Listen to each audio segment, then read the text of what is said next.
नमस्कार दोस्तों, स्वागत है आपका अपना स्टडी पॉइंट पे। हम विजय यादव आज हम लोग पढ़ने वाले हैं परसेंटेज का पार्ट 3। और अगर वीडियो आपको अच्छा लगे तो लाइक और सब्सक्राइब जरूर करें, शेयर भी करें। तो चलिए शुरू करते हैं आज का सेशन। आज का पहला सवाल है, किसी भिन्न के अंश में 10% की वृद्धि करे तथा हर में 10% की कमी करे तो परिणामी भिन्न 11/15 प्राप्त होती है। तो मूल ज्ञात करें, मूल भिन्न ज्ञात करें।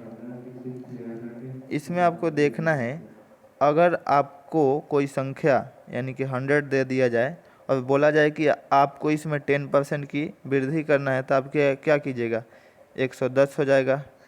100 का 10% 10 और उसमें ऐड हो जाएगा यानी 110। अगर 10% की कमी करने के लिए बोला जाए तो 90 हो जाएगा। यहाँ तक क्लियर है। चलिए अब चलते हैं सवाल की ओर।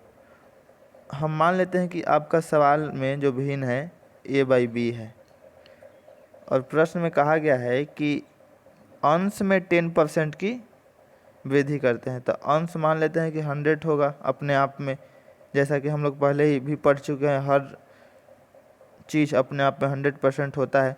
तो a मान लेते हैं 100% होगा, तो 10% बढ़ जाने से 110 हो गया ये, और ये 10% कम हो जाने से 90 हो गया। और ये जो आपका हुआ ये किसके इक्वल है, 11/15 के। यहाँ तक क्लियर है। अब अगर मैं इसको काटता हूँ तो ये 10 बार में कट जाएगा। ये 10 एक शून्य से एक शून्य, और इसको मैं काटता हूँ तो 3, इधर 5, यानी आपका a/b जो आएगा, यानी कि जो मूल भिन्न है आपका 3/5, ऑप्शन नंबर बी आ जाएगा। चलिए चलते हैं अगले प्रश्न की ओर। अगला प्रश्न है, किसी चीनी के मूल्य में 20% वृद्धि हो जाने के कारण कोई आदमी 500 में 5 किलो कम चीनी खरीदता है। चीनी का बढ़ा हुआ दाम ज्ञात करें। तो चीनी के मूल्य में वृद्धि होता है, जबकि हम टोटल 500 रुपये का सामान खरीद रहे हैं, तो उसमें 20% बढ़ जाता है। तो 500 का अगर 20% में निकालूं तो कितना आ जाएगा आपका, 100 आ जाएगा। अगर आपको 100 रुपये की वजह से 5 किलो कम चीनी खरीदना पड़ रहा है, तो इसमें सिंपल है, 5 से डिवाइड कीजिए और जो 20 आया यही आपका चीनी का बढ़ा हुआ मूल आ गया। चलिए चलते हैं अगले प्रश्न पे। अगला प्रश्न है, राकेश की आय 50% कम हो गई, फिर 50% बढ़ गई, उसको कितना परसेंट का नुकसान हुआ। तो ऐसे प्रश्न हम लोग पहले भी पढ़ चुके हैं, जैसा कि पार्ट 1 पार्ट 2 अपलोड हो चुका है, उसमें आप जा कर के देख सकते हैं ऐसे प्रश्न को कैसे करते हैं। तो चलिए चलते हैं। इसमें क्या है, एक आपको होता है x + y + xy/100, ठीक है। इस पे आपको बनाना होता है, प्लस है तो प्लस लगाइए, माइनस है तो माइनस लगा दीजिए।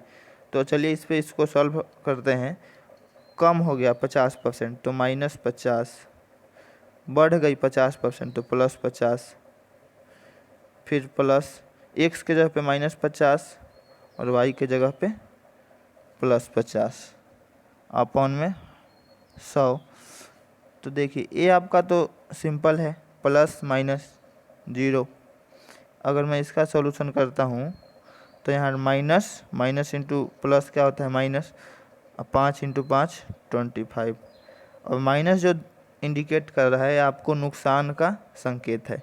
तो इसका ऑप्शन नंबर सी सही हो जाएगा। चलिए चलते हैं अगले प्रश्न की ओर। अगला प्रश्न कुछ इस प्रकार है, 0.064 का कितना प्रतिशत है। इसमें आपको मैंने पहला ऐसा सवाल कराया हूँ आपको, जिसमें भी का और से लगा होता है उसको बटे के नीचे रखते हैं। तो इसमें किसके साथ लगा हुआ है आपको, 0.04 के साथ। प्रतिशत के लिए 100 से मल्टीप्लाई करते हैं और जो बच गया उसको ऊपर रखते हैं। तो यहाँ क्या बच गया आपका, 0.064 का इसके साथ लगा हुआ है, तो 0.04 × 100। अब देखिए यहाँ एक छोटा सा बेसिक कंसेप्ट आप समझ लीजिए, इसको मैं इधर लिखता हूँ। यहाँ जो पॉइंट है इसके लिए ऊपर मैं 1 लिख दिया, और इसके बाद जो 2 अंक है इसके लिए मैंने 2 शून्य लगा दिया। ये निर्धारित किया जाता है पॉइंट के राइट साइड में कितने अंक हैं। तो 2 अंक है तो मैंने 2 शून्य लगा दिया, और इसी तरह यहाँ पे इस पॉइंट के लिए नीचे 1 लगाया, और उसके राइट साइड में 3 अंक है तो यहाँ पे मैं 3 शून्य बैठाऊँगा। बस अब सिंपल समझ लीजिए कि यहाँ से पॉइंट ख़त्म हो चुका आपका, और इसका कैलकुलेशन करके जो आपका आंसर आएगा वही आंसर आएगा। तो यहाँ 2 शून्य से 2 शून्य कट गया आपका, 1 शून्य से 1 शून्य यहाँ पे, और 4 से 16 टाइम्स में ये कट गया। ठीक है, अगर मैं अब यहाँ पे देखूँ तो यहाँ पे आपका आ रहा है 160।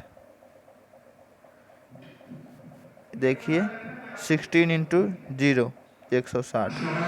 ऑप्शन नंबर ए सही है। चलिए चलते हैं अगले प्रश्न की ओर। अगला प्रश्न आपका है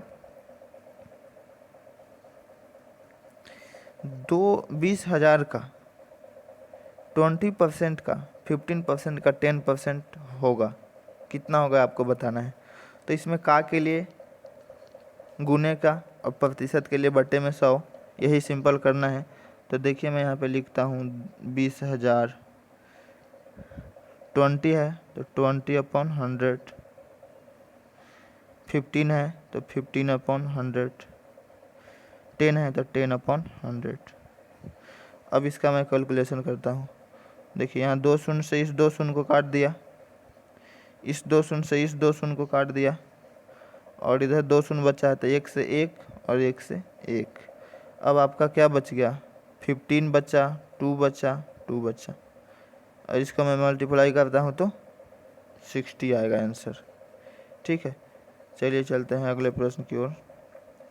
अगला प्रश्न है एक संख्या के 42% और 28% के बीच का अंतर 210 है तो संख्या क्या होगा। देखिए आपको अंकों का अंतर दिया हुआ है कि हाँ जी 210 है, कोई भी जो भी संख्या है उस दोनों संख्या के अंकों का अंतर तो पता है। अब जैसा कि हम लोग जानते हैं कि हर कोई संख्या अपने आप में 100% होती है, अंकों का अंतर पता है 210 है। प्रतिशत का अंतर पता कर लेते हैं। तो अगर मैं 42 में से 28 माइनस करता हूँ तो आपका कितना आ जाएगा, 4 और 1 40%, 14% आपका आ जाएगा। तो 100% निकाल लेते हैं। 100% निकालेंगे तो 210 में 14 से भाग देंगे और 100 से गुना करेंगे तो आपका आ जाएगा 7 से काटेंगे 2 बार में, और यहाँ 30 बार में, फिर यहाँ 15 मल्टीप्लाई 100, तो 1500 आपका सही आंसर आ जाएगा। चलिए चलते हैं। अगला प्रश्न है 1000 का 25% का 1% का 1% कितना होगा। सेम वही वैसा ही प्रश्न है, 1000 इंटू 25/100 इंटू 1/100 इंटू 1/100। अब देखिए यहाँ 2 शून्य से 2 शून्य मैंने काट दिया, और यहाँ 1 शून्य से 1 शून्य काट दिया, और 25 से 4 बार में ये कट जाएगा। अब आपका बचा क्या है, एक तो 4 बचा, यहाँ पे एक 10 बचा, यानी 1/40। अगर मैं इसको भाग देता हूँ तो क्या आएगा, 0.0। देखिए पॉइंट के लिए 1 शून्य यहाँ पे देंगे, फिर एक पॉइंट के लिए 1 शून्य देंगे,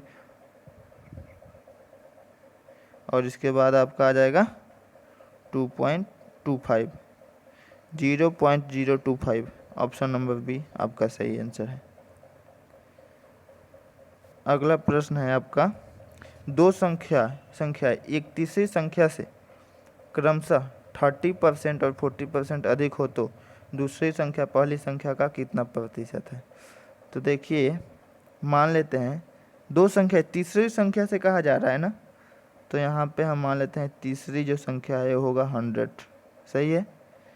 दूसरी जो संख्या होगा, दो संख्याएं तीसरी संख्या से 30 और 40 तो इतना अधिक है, तो 100 में अगर 100 का 40% में ऐड करता हूँ तो 140 हो जाएगा आपका दूसरी संख्या, और पहली संख्या 130। देखिए अब वही कंसेप्ट लगाना है, किससे कहा जा रहा है, दूसरी संख्या, पहली संख्या का किस में लगा हुआ है, पहली संख्या में, तो इसको सिंपल नीचे रखेंगे बटे के। और किससे कहा जा रहा है, दूसरी संख्या, पहली संख्या का, तो दूसरी संख्या बोला जा रहा है, तो दूसरी संख्या 140 इंटू 100। अगर मैं इसका कैलकुलेशन करता हूँ तो आपका आ जाएगा 1400/13, और ये आ जाएगा आपका 107.6। ऑप्शन नंबर ए बिल्कुल सही। अगला प्रश्न है 1/2% का मान दशमलव भिन्न में बताएं। तो 1/2 है आपका, ठीक है, यहाँ तक सही है। प्रतिशत के लिए इसको दशमलव भिन्न में बताना है आपको। प्रतिशत के लिए क्या करेंगे, नीचे 100 से मल्टीप्लाई, ठीक है। आपका आएगा 1/2